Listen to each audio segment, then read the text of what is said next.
how do you follow up Top Gun Maverick? Let me rephrase that. How do you follow up a film that redefined the modern blockbuster? A film that blended practical spectacle and emotional storytelling in a way that felt almost miraculous. A film that reminded the world why movies are worth seeing in theaters, offering a euphoric respite after years of pandemic-induced isolation. In short, you don't try to outdo it, you just can't. If you're smart, you go deeper. And director Joseph Kosinski is one smart motherfucker. If you want to follow up a film like Top Gun Maverick, you have to make a film that raises the bar and takes everything that worked about Maverick, from its reverence for craft, its self-aware magnification of star persona, and its blend of old-school genre structure with bleeding-edge technology to tell a different story. Maybe one that's even more personal, more emotionally complex, and evidently in search of something. It's commonly understood that lightning does not strike in the same place twice, but it can zap somewhere else and fuck you up all the same. To kick it off, I will clarify something essential.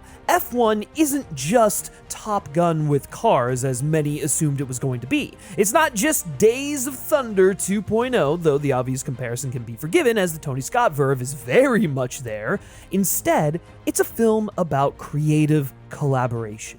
A film about ego and redemption, a film about the myth of the lone genius and the truth of teamwork. At its core, F1 is a film about what it means to chase a feeling, a state of being, the elusive moment when everything aligns and the work becomes instinct. For most of us, that's a feeling of actualization, of perfect alignment. But in racing, they call that the flow state. And it turns out filmmakers can get there too. With F1, Joseph Kosinski has found his flow state. But before we go any further, F1 is such a well-engineered machine of a movie, impeccably designed, like the blazing race cars it centers itself around. Those rides are absolute beasts, both in the physical systems and the software that helps run them. Now, you might not be on the same plane of technical prowess as the Apex racing team, but that's where today's sponsor, Lovable, is here to help. They're here to help you develop your software regardless of your skill level. Lovable is Europe's fastest growing company that uses AI to help you quickly build full-stack software applications without coding experience. You simply describe what you need, and Lovable's AI assists in generating the core functionalities, whether it's front-end pages, back-end logic, or integrations with tools like Supabase. It's no secret that I'm not the biggest fan of AI when it comes to taking over the creative human element of production or art making or stuff like that, but I think what I love so much about Lovable is the fact that you don't need the technical knowledge in order to create the thing that you want. You might know exactly how you want the app of your dreams to look and feel, but when it comes to actually building it, you're stuck. You need a developer, or you struggle to code yourself and you don't really have the funds to bring on a team of people to help you bring that app to life. Well, with Lovable, you can transform your files into a fully functional app in minutes. And the best part is that you have full control over it. No more dev handoffs. Go from idea to live product almost instantly. Of course, Lovable still has a learning curve to it, but with a bit of dedication, your next app could be the next blazing, well-engineered machine the world needs, just like Apex GP and their cars built for combat. I don't know if that analogy makes any sense, but it made sense in my mind, so we're gonna go with it. So give Lovable a try. Click the link down in the description below and use code FilmSpeak10 to get 10% off on any Lovable plan purchase. That's FilmSpeak10 to get 10% off any Lovable plan purchase. And see how, designing your own app isn't as daunting as you thought it might be. Thank you so much to Lovable for sponsoring this video. Let's back it up for a second. Joseph Kosinski has always been a director who straddles two worlds, sleek futurism and emotional sincerity. He's an architect by training, which makes sense when you look at his filmography. His debut, Tron Legacy, stands as one of the most visually and aurally striking works in recent Hollywood history. Its eye-popping contrast of black and neon blue cut an unforgettable image that left an indelible mark on audiences, myself very much included, as Tron Legacy was very instrumental in my love of cinema growing up. I fucking love that movie. One day I'll do a video on it. One day! In the words of Jeff Bridges' Kevin Flynn, It was a work of biodigital jazz. And while I love this description, the truth of Tron Legacy is more akin to a digital cathedral, precise, symmetrical, conceptually rich, but perhaps a bit emotionally restrained. His follow-up feature, Oblivion, followed suit, offering a lonely sci-fi mood piece about memory and identity, full of Apple Store minimalism. Not only did I find it to be an incredibly underrated sci-fi film, but it was an impactful work of geometric iconography and another memorable score. But it still failed at large to cultivate a resonant humanity that would elevate Kazinski from formidable technician to humanist image maker. Then came Only the Brave, which completely supplanted his prior schematic approach to filmmaking in favor of a grounded, humanist work about firefighters and sacrifice. A film about the highs and tragic lows of a life lived for others. And then, in seeming perfect synthesis of the two aforementioned modes, came Top Gun Maverick. Now, a reasonable person, myself included, would have been justifiably muted in expectation for a legacy sequel to Tony Scott's Top Gun. For many reasons. I mean, first of all, the recent history of legacy sequels runs the gamut from the unexpected masterpiece of George Miller's Fury Road or Ryan Coogler's Creed to the abject cringeworthy disasters of Space Jam 2 or, whatever the fuck the Independence Day sequel was called. On top of that, Top Gun, while maybe not the best movie ever made, was undeniably seminal, is a relatively breezy and light affair that coasts on the charisma of its leads and the inimitable style of Tony Scott. Hardly the stuff of easy adaptation. And yet, the film took on a meta-resonance for Tom Cruise and director Joseph Kosinski and became a project as much about the salvation of the theatrical experience and human ingenuity, and somehow blew its predecessor out of the water both critically and commercially. Maverick was a film about a man pushing back against obsolescence. It was also a film about Tom Cruise, or rather, the idea of Tom Cruise. The last true movie star, the patron saint of practical stunts, the guy who flies his own jets and runs towards danger while cinema crumbles around him. Kazinski knew this and found a way to collaborate with Cruise and regular collaborator Christopher McQuarrie to harness and transmute the mantle into an all-time work of spectacle. He turned Maverick's flight mission into a metaphor for Cruise's career. The movie worked because it was more than nostalgia. It was a reckoning, a last stand. Or was it? With F1, Kazinski found himself in one of the least enviable positions possible. He was a guy who was trying to follow up a new Hollywood masterpiece, one whose success was perhaps overly attributed to its star and not its director. In this way, his craft had been marginalized in popular discourse with accolades displaced onto Cruise. For the cynical, he was a fading star, a guy whose success was behind him. But he let that fear fuel him to make a film about a guy whose glory need not be in the past if he's willing to do the work. And Kazinski is always down to do the work. He remains visionary in concept, yet intentionally humble in execution, operating as the guiding coordinator among equally important collaborators, ultimately allowing for stronger, richer, and more cohesive cinematic experiences.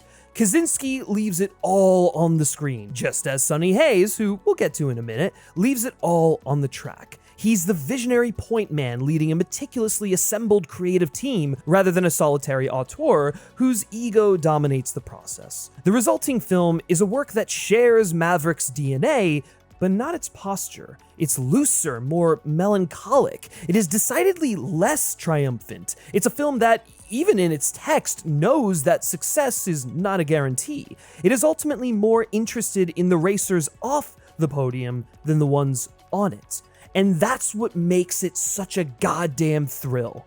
The heart of F1 is Sonny Hayes, played by Brad Pitt in one of the most fascinating performances of his career. Sonny is a former F1 driver whose career never quite took off. He had promise, talent, swagger, the holy trinity. But like many at the apex of potential success, he also possesses self-destructive tendencies, gambling addiction, rolling ego, and a knack for burnout. Now he's older, aimless, and out of the game. That is, until he's pulled back in. Sonny is recruited by his old pal, Ruben, played by Javier Bardem, the flamboyant owner of a failing team called apex, who needs a miracle to stay competitive in the world of Formula One.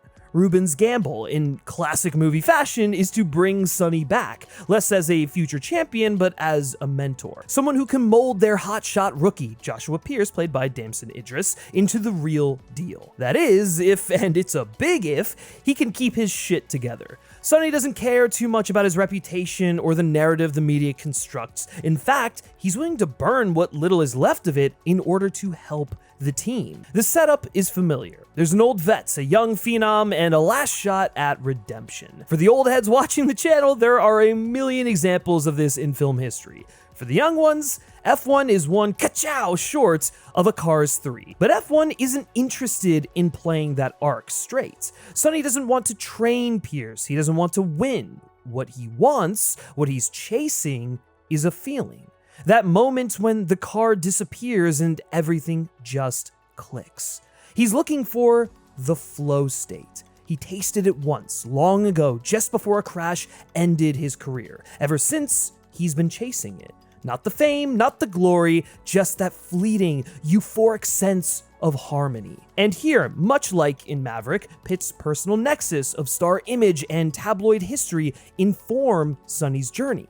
Pitt's no stranger to a crash, but the difference between Pitt's messy past and Cruz's messianic complex is that Pitt is willing to talk about it in a real way. Brad Pitt is an undeniable star, but he's also kind of hard to pin down. He may have leading man good looks, but he's also a knockout character actor. For his entire career, the industry has struggled to know exactly what to do with him, but fortunately for them, he rises to any and every challenge. He's deeply multifaceted, but in addition to his complexity as a performer, he's also a very complicated person. If we're being brutally honest, there's reason to believe he may be a shitty one too. In his past, he has made very visible mistakes. I mean, all you have to do is a quick Google search to figure that one out. And one of the most brilliant aspects of this film is its collective acknowledgement of Pitt's flaws. Kazinski and Pitt are willing to confront those elements together in a way that gives the film a real authenticity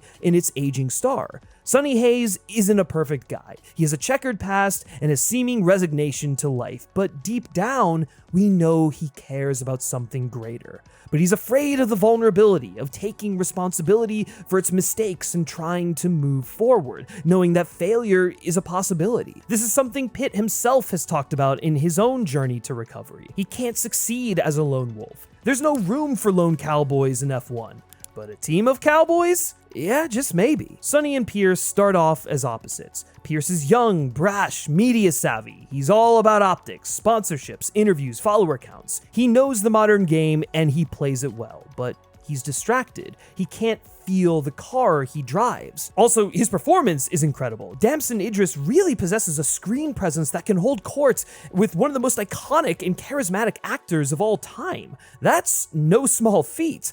Sonny, on the other hand, is raw instinct. He doesn't care about his image anymore, maybe because there's nothing left to protect, but more likely because he knows that it's ultimately about the drive, about the feeling. He drives with heart, not metrics. And at first, they clash, but slowly, through conflict and mutual respect, they start to change each other. The big lesson Pierce needs to learn is to listen, to tune out the noise and feel the machine. Sonny, on the other hand, needs to learn to let go of the past. Sometimes the responsibility to lead doesn't necessarily mean that you'll be in the lead, but maybe that mentorship, that commitment, and that sharing of life experience is more valuable than a spotlight. Sonny, and by extension Pitt, is willing to own up to his shortcomings. He doesn't promise that he'll never make a mistake again, but he does his best to share life's potential pitfalls with the next generation, in hopes that they will not make the same mistakes he did.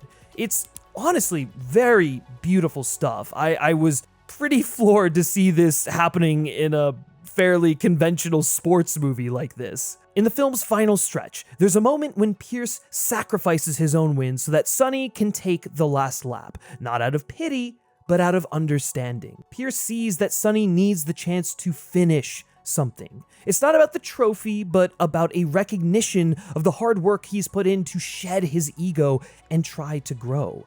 Sonny wasn't a has-been, but a never got the chance. While in a lot of similar sports films, this final victory would suggest a future champion, F1's a little more complex.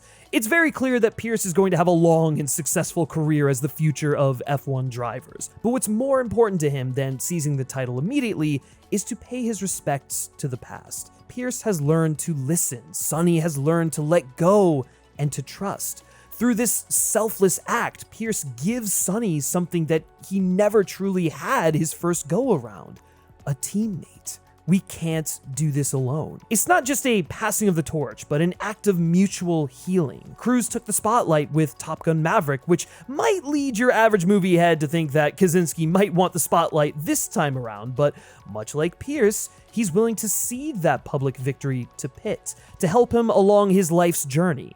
After all, filmmaking is not possible without strong collaborators, and F1 is very much a film about Kazinski's essential respect for teamwork and the ensemble role of filmmaking. To that end, F1 is not just about the drivers. It's not just about the Brad Pitts or the Tom Cruises. It's about the people who endeavor to understand them, lift them up, and help them achieve greatness, even when they're crashing out, provided they're willing to put in the effort. Kazinski devotes a noble attention to Sonny and Pierce's team, including Javier Bardem's Ruben. In a film analogy, Ruben is a producer, willing to take a risk out of belief in the end product, despite the potential consequences. Bardem's performance is very warm despite his stature as a businessman. He loves the sport and he loves Sonny, but he's also compromised by his financiers. Meanwhile, Carrie Condon's character, Kate, the first female chief technician in Formula One, gives the film a lot of its essential humanity. She's brilliant, underappreciated, constantly having to prove herself in a male-dominated field. At the start of the film, her inputs are ignored. The car is a disaster and the drivers blame her, despite the fact that her limitations are not a product of skill or knowledge, but all of the facets of business to which she is subject as a member of a corporate team. Then, when Sonny arrives, everything changes. Not because he fixes the car, but because he talks to her. He listens, he gives real feedback, and they begin to collaborate. Through this relationship, she transforms the vehicle from a clunky failure into a weapon. Arguably, the strongest emotional moment in the film is a quiet one between Sonny and Kate. They've just sat with Pierce at a casino where Kate has encouraged them to work out their problems. What follows is a game of poker, wherein Sonny ultimately folds because he seems to think that Pierce has the better hand. Pierce smugly gets up from the table, leaving Sonny and Kate alone. At this point, Kate is still skeptical of Sonny's ability to collaborate in a true team fashion and lightly mocks him for his loss. She is then shocked when Sonny flips over his cards to reveal a superior hand.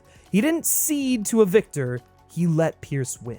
An early acknowledgement of his journey to shed a lifelong ego and an elegant foreshadowing of Pierce's final sacrifice. After this, Kate realizes he's more complex than she may have thought, and their relationship deepens. With Kate, the metaphor is clear. She's the cinematographer, she's the production designer, she's the line producer, or maybe the assistant director. She's every below-the-line artist who makes greatness possible, but never gets the headlines. Sonny, like Kazinski, is a guy who ultimately learns that the car only works if the team does. That respect flows throughout the film. Apex isn't Ferrari. They don't have the money, the prestige, or the data. What they have is belief, trust, and true passion for the craft. Sonny wants to achieve a flow state, Pitt wants to star in a great film, but both eventually conclude that these feats are impossible alone. You must be working alongside collaborators who love the work as much as you do. Speaking of collaborators, from a technical perspective,